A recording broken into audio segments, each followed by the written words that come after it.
What's up, everybody? We are back. Behind the Lines, NFL Week 9. I am Ryan Reed. You can find me on Twitter at DudeManPA. And this week I will be joined by Mark Franco from VegasInsider. You can find him on Twitter at VegasMark. Mark, how you doing this week? I'm doing fantastic. I appreciate you having me on today. Hey, no sweat. Brian didn't have a bad showing last week. He went 7-9. I posted a 10-6. The show total from last week, we had some overlapping plays, came out at 14-13. That brings the show total up to 70, 43-3. We are just smashing. So whatever you can bring to the table to help us keep winning this week, Mark, we would appreciate it. Let's get started with the Thursday night game, Eagles at Texans. I am feeling like I'm going to take the Houston Texans here. I found plus 14, found a nice round number there. We've got Philly is 2-5 against the spread in their last 7 as a visitor. Houston is a darling that I've been taking against the spread this season. I realize they've lost their last 2, but those teams were against Tennessee and Las Vegas. The spreads were a little bit lower. We're back into the double digits. It's a Thursday night game. I'm hoping to see a little bit less offensive production and a little bit of a slow start. Houston plus 14. What do you think about that, Mark? This is a game that I couldn't disagree with you because if the Eagles are going to have a letdown at any spot, I mean, this can be a Thursday night game. They're over a 2-touchdown favorite. Anytime an NFL game gets to that extreme of a point spread, I kind of back off and don't have a strong opinion on it, and I don't hear it. But if the Eagles wanted to, they could probably put it on the Texans. The worst thing about the Texans, as bad as they've been, they have covered some spreads, but they cannot stop the run. So I just think the Eagles can have a big game offensively against that terrible defense. You always got to look for that backdoor cover. But, I would side with you. I would rather take the home dog on a Thursday night getting 2 touchdowns than rely on the Eagles that, granted, they've played great this season, but they're definitely due for a letdown. Absolutely. Hopefully they run the ball like you mentioned, and when that slows down, eats some clock here, slows down the game. And I am thinking that the Eagles will probably get out to a lead, and this is going to be a backdoor cover situation. We're just going to take that 14 and move on. Next thing we've got the Colts at the Patriots. Neither one of these teams are great right now. Indianapolis is 7-1 to the under in 2022, 12-1 in their last 13. That is probably due to the fact that they're only putting up an average of 16.1 points per game. We've got New England on the other side, who's putting up 22 points per game. I went ahead and took out the games where Bailey Zappi threw up some gems. And if you just factor in mac and cheese, he is only putting up 17 points a game. I'm not a huge favorite of the New England quarterback right now. All that being said, my pick here is going to be the under 46.5. What do you think about for this game? I skipped 40.5. Wrong number. Yeah, a little bit of a low total, and it's for good reason. I can name 3 teams. I won't name them right now, but one of the teams that's been the most disappointing since the season started is the Indianapolis Colts. I mean, let's face it. I was kind of dead wrong on this team. I thought they'd be right there in the AFC with the Bills and the Chiefs. But to be honest with you, they just suck. They're just not a good team now. Matt Ryan's benched. You're going to Sam Ellinger. I mean, a lot of question marks for the Colts. When it comes to the Patriots, they're definitely not as good as they were. No question about it. But I think Belichick has a psychological edge, so to speak, over the Colts this week. And, the line's hanging at about 5.5 from what I've seen, and I would expect that line to go up. So if you want to bet the Patriots, I would do it now. All right, so we're going to put you down for would you want this -4, or do you want to go all the way to the 5.5? I would lay the 5.5, sir. All right, you're going to forego the 2 cents. We'll take the 5.5. I'm going to hold with my under. Next up, we have Bills versus the Jets. Buffalo, 5-1 to the under in 2022. Buffalo is putting up 29 points a game.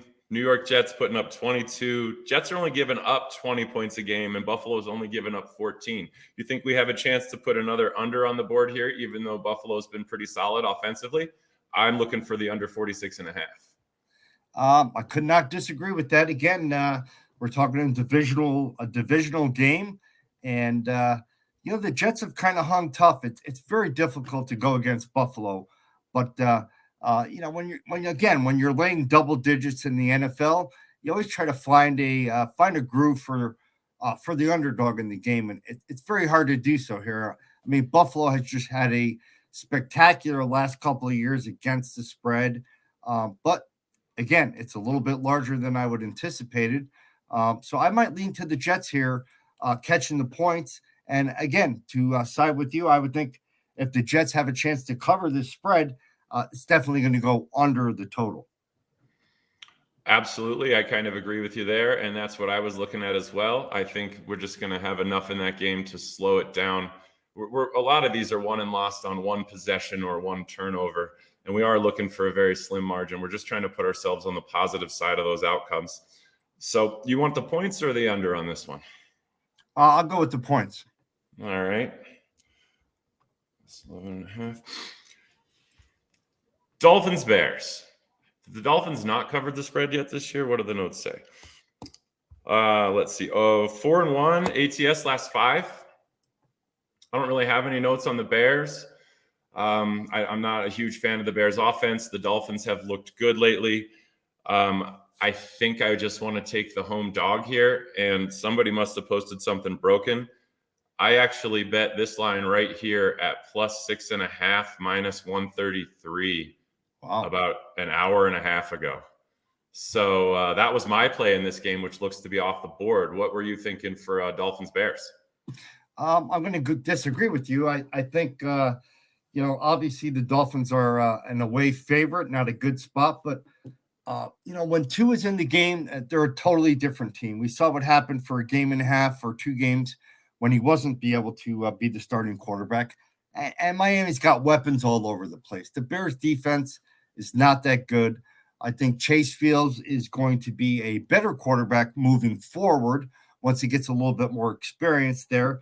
So I just got a feeling, again, it's tough to lay points on the road, but we're talking about the Chicago Bears, and they're just not a good team at this point. And I think Miami gets the money here. The Dolphins are 6-0 against the spread in their last 6 games after scoring more than 30 points in their previous game. I know it's kind of a complicated statistic there, but it shows that what Miami's been able to do this year, especially under Mike McDaniels, their new head coach, is move the football. Big plays, short plays. And now they just got better at the trade deadline. And as far as the Bears go, they got a wide receiver from Pittsburgh. They're trying, but the Bears are a year away. So I'm more than willing to lay the points on the road with the Dolphins. And I really don't disagree with that. My major move for jumping on Chicago plus 6.5 was, wow, there was a 6.5 out there when everybody else is at 4.5. So, sure. Yeah, I don't disagree. I like the Miami -4. I still would like, if there was a Chicago 6.5, I'd jump on it again. We can maybe cash both of those and hit a middle. Let's move on to the next game. Vikings Commanders. Let's see, the Vikings win every game, never cover the spread. Washington's actually, I think it's 5-3 last 8 at home. Some weird numbers coming out there. They're not necessarily consistent for just this season. But I do like the Commanders plus 3.5 at home this week. What do you think about in this game? Yeah, this is a tough game for me to pick. I mean, the Vikings have played very well, obviously, this season. They're ahead of the Packers in the NFC North. But could this be a letdown spot? And I hate to repeat myself with that term. There shouldn't be any letdown spots for NFL teams. College, maybe a little bit different. But my first knee-jerk reaction was be all over the Minnesota Vikings. But the Commanders, I have to get that Redskins name out of my head. The Commanders have pretty much been a good underdog this year, and I think this game, if I'm going to lean, haven't seen any weather reports yet, but I think when the Vikings visit Washington, I think this game's got more than enough juice here, in my opinion, to go over the total. Right now, we're looking at the total in this game about 43 to 44 points. I think both teams will be able to put up some points. I kind of lean towards the over in that game Sunday. All right, we'll put you down for over 43 is the best number we've got on here. Let's see. Packers, Lions. Green Bay is hanging in. They're horrible, but it's fun to watch. I just like the demise of the longtime greats. It's good to get some new blood in here and have some new teams actually be able to hold their own. Let's see. The home team in the series here is 5-0 the last 5, but Green Bay is also 0-5 their last 5 at Ford Field, which is kind of interesting. Detroit is 7-2 to the over as they don't stop anybody and they give up points left and right. The over was interesting. I elected not to go with that. I'm going to take yet another home dog, which seems to be the theme of week 9. And I'm going to go with Detroit plus 3.5. What do you feel about that? I wouldn't disagree with you one bit. When it comes to the Green Bay Packers, their ineptitude has now led to, it seems like Aaron Rodgers just, he makes joking comments. He knows his team's not going anywhere. They don't have enough talent. He has no chemistry with his wide receivers. They've been a little bit better since the beginning of the year. But one of the things that you pointed out is the Packers are 0-5 against the spread in the last 5 meetings in Detroit. And we're talking about a different Detroit team here. I mean, Dan Campbell, one of my favorite coaches. He was an intern coach of the Dolphins years ago. This guy's got the moxie. He's got the balls. He's got the guts. The players love to play for him, although Detroit can't seem to, get on the right track. But this team's moving forward. So I actually like it might surprise you a little bit, but I like the Lions on the money line come Sunday. Oh, well, I was already going to note it as like a lock play for the show here since it's one of the first ones we really like together. But now that you're going to throw the money line out there, this is definitely the lock play on the plus 3.5. Excellent. I like it.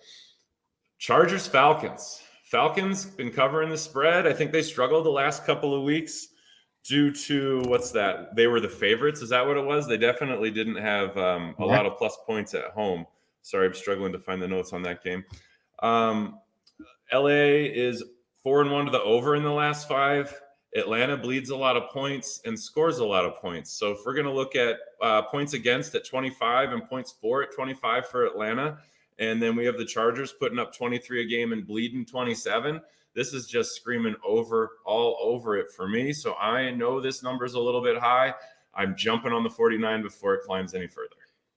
Can't disagree with you one bit on over the total. I'm also going to throw in the Chargers. We hear a lot about the West Coast teams going to the East Coast. That's not that big of an issue anymore. These guys fly on private jets. They get pampered. It's not that big of a deal, especially with teams getting prepared a day, 2 days early. But, the one thing about the Chargers, they're like Jekyll and Hyde. They're a very, very good team, but I can make a case either way here. But I like the Chargers because they are the most glaring stat to me anyway is the Chargers are 12-3 against the spread. Their last 15 games following a double-digit loss at home. And, when they lose, they kind of lose ugly, but I think Justin Herbert's one of the best quarterbacks in the AFC. And, Marcus Mariota has played very well. He's not going to be in Atlanta forever, but he's played very well. And I think this game, I think the Chargers are a little bit short here on the point spread. So I would lay in a rare game, I would lay a West Coast team playing in the East Coast where the Chargers right now are only -3. Full confession, I also bet the Chargers -3. I just wasn't giving that out as my show play. It was my second favorite pick in this game. I'm glad that you chose that. So now we can give the people both sides of the game, and hopefully we can pick up 2 W's there. Absolutely. Panthers, Bengals. Carolina, 5-3 to the under. Cincinnati, 10-2 to the under. I've been betting under with Cincinnati every week. I only really have gotten burnt 2 weeks ago when they put up 35 points. Is that what happened?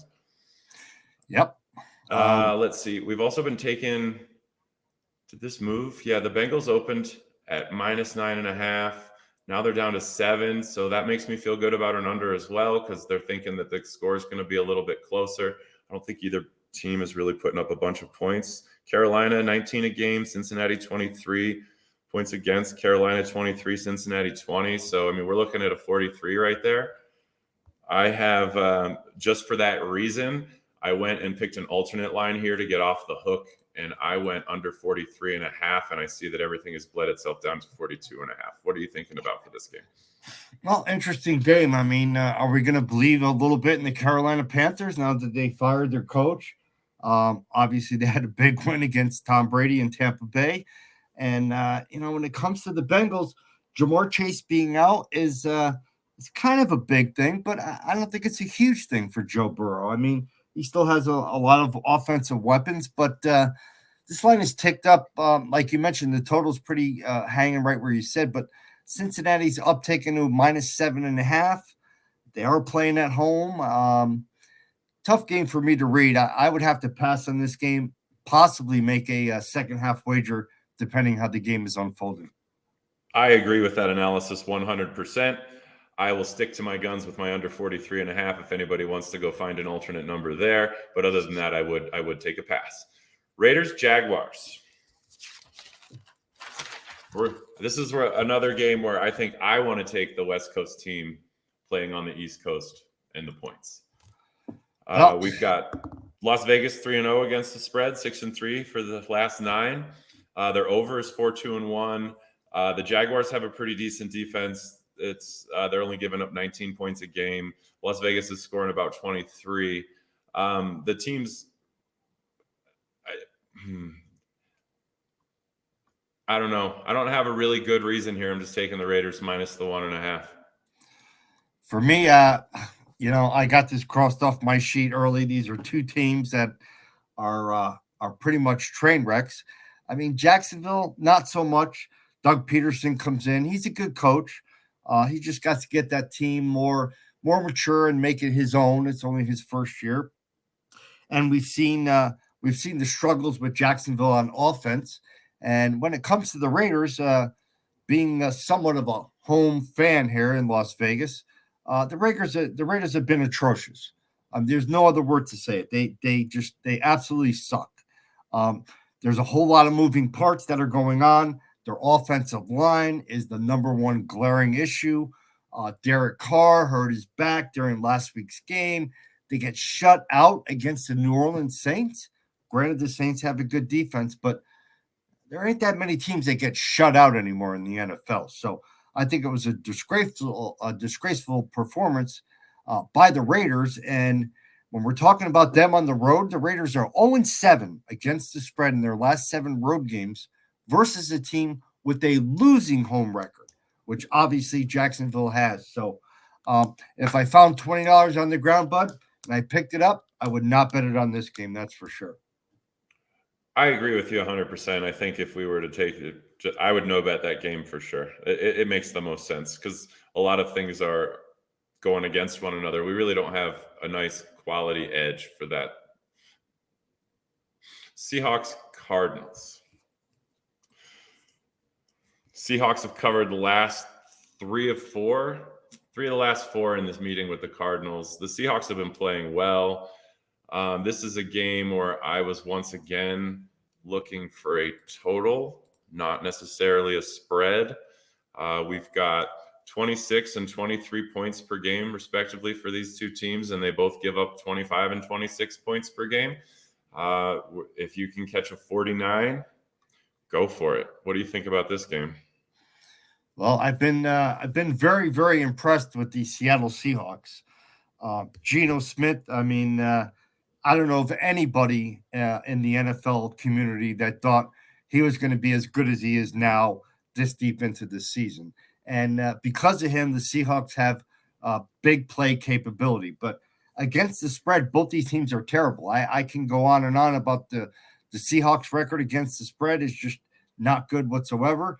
As far as the Cardinals go, I mean, this is a team that's disappointing. Their defense of the Cardinals is like a sieve. I mean, they give up chunk yardage like one of the worst teams in the NFL. So this is a tough game for me to pick. But what I will say is that the road team is 11-4 with 1 push. Road team 11-4 in the last 16 meetings, and the Seahawks are 6-2 with a push against the spread the last 9 meetings in Arizona.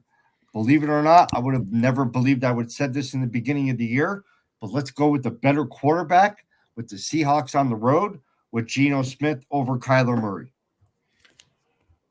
I like it. The one thing I didn't mention was I think the last 8 home games for the Cardinals, they've only covered once, and that was last week. You can get Seattle +3 at -135 at MGM just before the show. That's actually what I wrote down as my final play for this game. I would be interested in like a 49 also, but I also have Seattle +3. Rams Buccaneers Super Bowl rematch. Nobody looks like they were in the Super Bowl last year. That's for sure. I'll let you lead off in this game. What did you have for Rams Buccaneers? This is a tough game. I mean, both teams have been disappointing, especially Tampa Bay. Let's face it. I think Tom Brady is at the end of his career, and he knows it. He's just hoping to, finalize the season with some respectability. But Tampa Bay's got holes all over the place, and Brady has not played up to Brady standards. Is he still better than half the quarterbacks in the league? Sure, but when it comes to the Rams, you always have to look for the Super Bowl winner. Most people say the Super Bowl loser has a hangover, which is absolutely true. But the winner also does have a hangover. And the Rams are not the same team they were last year. They were fortunate. They played good at the right time. Stafford continues to throw pick after pick. They can't run the ball. This is a tough game for me. I really want to make a selection on it because I want to watch it. So I think right now the total's hovering around between 42 and 43. So I'd probably go with over the total in this one and just sit back and hope both quarterbacks, have one of the respectable games that they're worthy of doing. Well, we're going to be sitting on opposite sides of the couch for this game. That's for sure. My notes here say LA is 2-7 against the spread in their last 9. Tampa Bay is 0-5 against the spread in their last 5. In the last 9 for the LA Rams, they're also 8-1 to the under, and in the last 7 for Tampa Bay, they're 6-2 to the under. So wow. I think what we're talking about is what we're seeing in the numbers. Tom Brady's on decline. Matthew Stafford's not playing as well, which I think has something to do with that shoulder or elbow, whatever he's got going on with that throwing arm is definitely affecting his play. Both of these teams might just run the ball. Who knows? I'm going to go ahead and post under 43, which isn't on this list, but you can find it at Circa at -109. And you want the over 42.5. Maybe I'll push and you'll win. Maybe I'll push and you'll win. That would be great.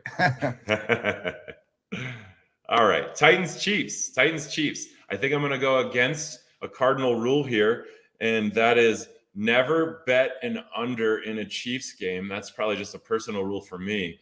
I've not tracked it, or do I know if it's profitable or not? They just score 30-some points a game, and I don't like doing it. But I see the number just keeps creeping, and I really didn't like anything else from this game. So I'm going to go ahead and hold my nose and pray and take under 46.5.